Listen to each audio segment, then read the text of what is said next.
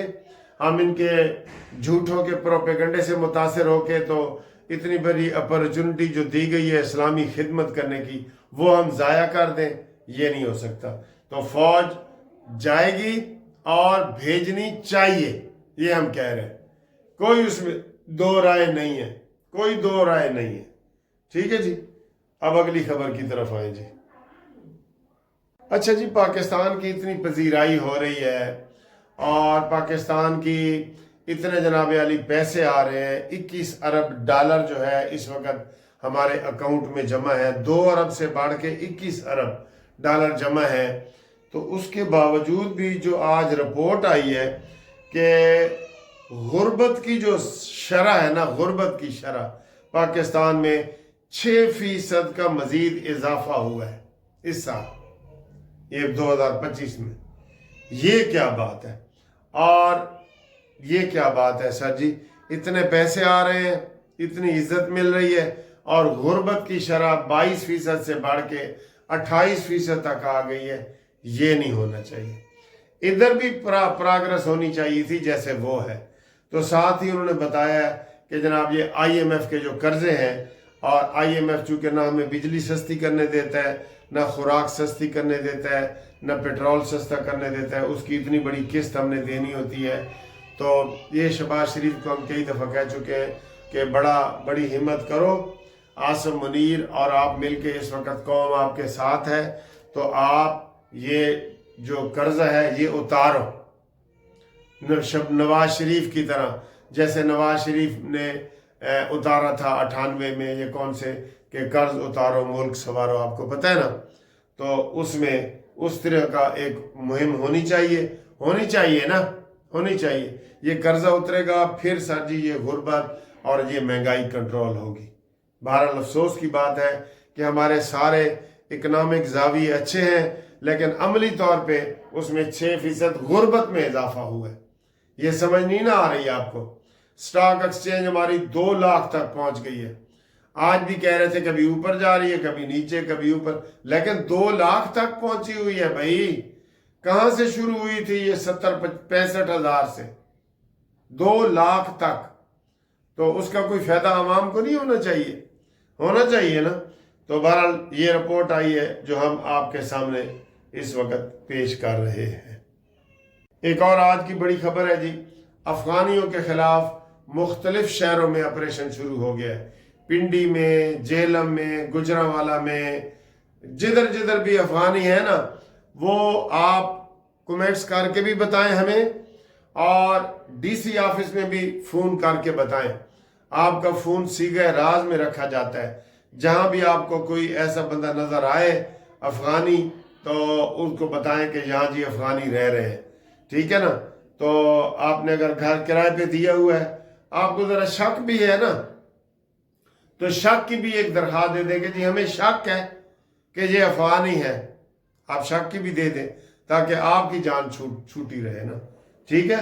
تو ان کے خلاف بھی آپریشن جناب علی شروع ہو گیا ہے، اور یہ اب دیکھنا یہ ہے کہ حکومت ہمیشہ تو یہ حکومت پھر بیچ میں خاموش ہو جاتی ہے، تو حکومت کو نا مکمل ان کا آپریشن کرنا چاہیے۔ یہ جب دہشت گردی ہوتی ہے پھر پیچھے لگ جاتے ہیں، پھر حکومت خاموش ہو جاتی ہے۔ جیسے سرجی انکروچمنٹ ہوتی ہے نا، انکروچمنٹ کے لیے ایک دن پولیس آتی ہے، سارے ریڈیو والوں کو اٹھا کے لے جاتی ہے، سال پھر نہیں آتی۔